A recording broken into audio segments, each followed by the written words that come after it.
episode 5. Hi. It's Mindful Mondays, but we are focusing on the next several weeks on emotionally focused couples therapy, which I love. I've been to. I had never heard of it until about 2 years ago when I came to see you. Is it really new? I mean, and I know you answered this early on, but how new is it? Actually, it's been around for quite a while. Okay. It was developed by Dr. Sue Johnson and Les Greenberg. Years ago? Yeah, years ago. And Sue Johnson had done a lot of the research about what is it that's working with couples that helps them repair disconnection. And this is how she kind of developed this model, was actually looking at tapes of what was working in the couples therapy that she was doing. And so this model has actually been around for a while. Wow. Mm-hmm. It seems like it's becoming more mainstream. Yes. In the past couple of years. Yes. I think it's just as we're learning about emotions more, and we're learning about the value and the research that's being done about emotions out there is becoming more and more relevant. I love it. Well, I'm excited about today's episode because one of the biggest things that comes up for couples and relationships is cheating. It seems to happen a lot. Mm-hmm. It's always in the news. We see it more and more. So, I mean, I could have 1,000 questions on this episode too. Yes. But tell me this. Can couples overcome cheating? Absolutely. Really? Couples can overcome cheating, yes. What's the percentage of couples that come to you that infidelity is their issue?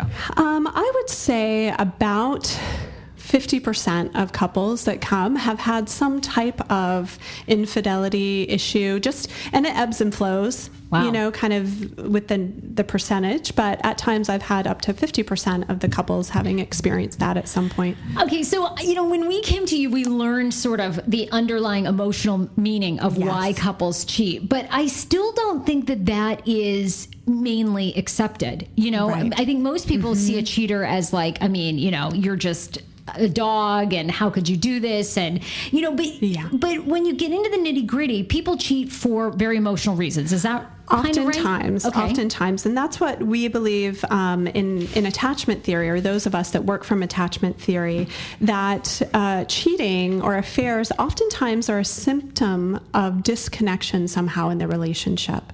Wow. And so what we have to do, and it's a very painful thing for couples to experience, and we have to help them kind of understand what has been happening in the relationship. What is it that maybe is unknown? Sometimes people don't even know that they're having needs that aren't being met, and that the cheating becomes a symptom of figuring that out. It's kind of like the thing that brings them in to be able to look at themselves in a deeper way, to move the relationship actually into a deeper place by discovering what this means. And so what are some of the themes? What are some of the things that are meant? Like, people get so emotionally disconnected, like what we've talked about, that then one of the people begins to look for that emotional connectedness somewhere else? Often. Yeah. Okay. Oftentimes somebody's, feeling really disconnected, and maybe they've tried over and over again to get their partner's engagement in some way, and it hasn't been happening, so they eventually give up. Sometimes it can be just not feeling like your partner is a team with you, and especially when this day and age, with the stress levels that we have and the time, we don't have a lot of time together. Right. And so oftentimes there's other people in our environments that we begin to form relationships with just because we spend more time with them, whether it's at people at work. Right. Exactly. So I don't think most people are intending to get into affairs or cheating. But what we do know is it can be a symptom of disconnection in the relationship. So, okay, tell me this. Like, when, I'm sure people listening to this are going to be like, okay, my significant other carried on an affair for like 6 months. How could they really be? It's so detrimental when they find out. Right. How do you even begin to bring a couple back together? Yes. Well, it's a process. Oftentimes I will recommend that people seek some individual therapy as well. Sometimes that's needed. And so it depends on the assessment of what type of affair it is and there's different types of affairs. Sometimes there's sexual addiction that actually may be there, and that's going to look differently than somebody who's had, just a one-time affair or a one moment affair. Or so it kind of depends. We have to look at the context that the affair was in. Wow. And I recently actually had read, too, that more women are cheating than ever before because, and it was a great CNN article, and it talked a lot about emotional needs. And it basically said a lot of women feel like one man cannot provide like all the emotional needs. They have physical needs. So they end up sort of having these very casual affairs. Sometimes their husbands know about it. Sometimes they don't. So are you seeing more women cheating, or do you think it's like... I would say, again, I'm seeing that's probably more, or it's equalized in my practice and what I see, that women are having affairs just as often as men are. So why do you think that is? Because to me, I feel like it is that... I feel like it's hard for straight men to like really get us. Don't you? I mean, I feel like sometimes it's really, because I think they can go through emotional couple therapy. Yeah. They do a lot, but I feel like they're still like so, that whole men are from Venus, women are from Mars or whatever the hell it is. I feel like it's like that. We are like different planets. Right. So why, women may be having affairs because there's more opportunities now. They're in environments, work environments now, or community situations where they're in contact with people who they're attracted to, whether it's over something they're involved with, an organization they're involved with, or a work environment. There's just more opportunities, I think. And also there's maybe attitudes have been changing too about women and sex, and there's not as much stigma about it. So if someone is having casual sex or involved in a sexual affair, that may be a little bit different too. A lot of times I think people think that women may just be emotionally, have emotional affairs, but I think there's both that are out there. So, I mean, in your experience, do you think monogamy is natural? Like, do you think that we are mostly programmed for monogamy or no?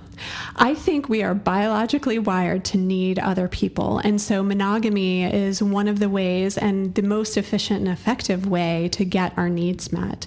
And I think for couples that don't choose monogamy, it happens. People choose it all the time, but there's also a lot of trust. A lot of their relationship has to be have a certain trust level in it to be able to have a different type of relationship. But I know for me, monogamy to me is what I'm really helping couples connect around and feel safe with and build their safe and secure connection around. So I'm sure over the years you probably have had people that are either in open relationships or know of infidelity. You think is that pretty hard to pull off?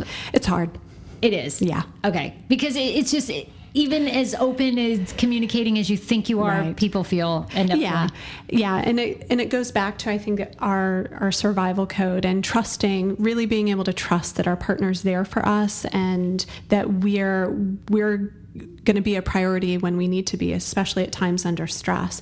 And so sometimes when there's other relationships outside of it, that can erode that at times. And so couples who choose to have relationships in that way have a lot of work to do around building and keeping trust, and that's got to be hard. I can't imagine. That's a lot of work. That's too. One person's a lot, let alone multiple. Yeah.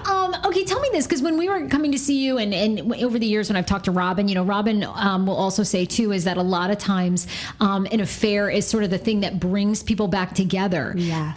So you kind of elaborated on that, but tell us more of like the positive outcomes that have happened for your clients after they've had infidelity. Yeah.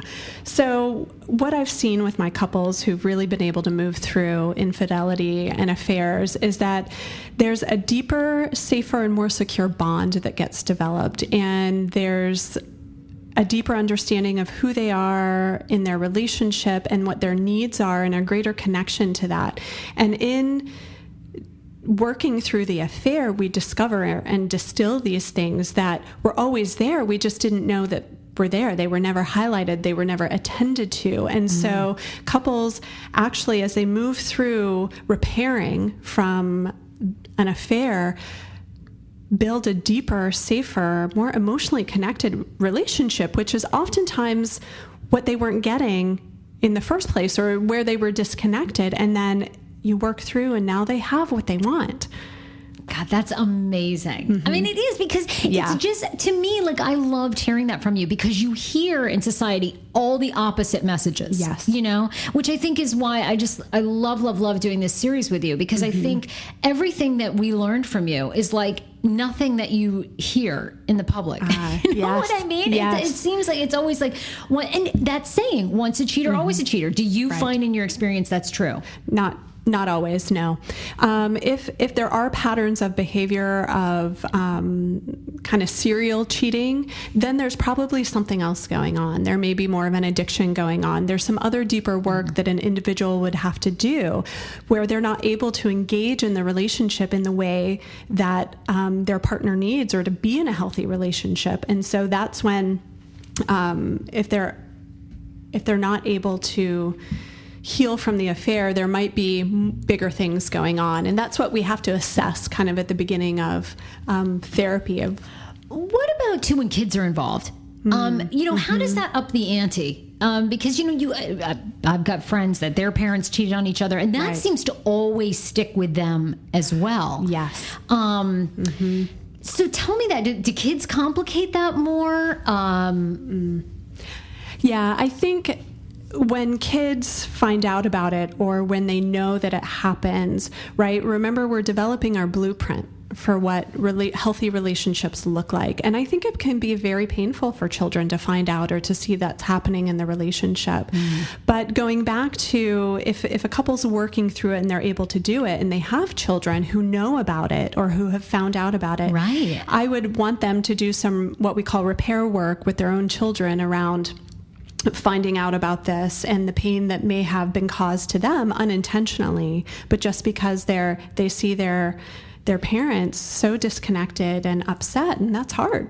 And they have to understand why. That's amazing. Amazing that people can work through that. Leigh has tons, more information. She is taking on new clients, although she's currently full. So she's got a waiting list, which you can join at leighconant.com. And if you have questions, you can also leave those on my Facebook page as well. If you've got any questions as this ongoing series and emotionally focused couples therapy, my Facebook page is Sarah Fraser. Just hit pages. You can like it there. Next week, though, we're going to talk love language. You hear a lot about that word of love language, and I don't even know if I really know what it means or if it's real. Okay, we'll talk about it. So that'll be next, you guys, on episode 6. We'll see you next week. Thanks, Leigh. See you then.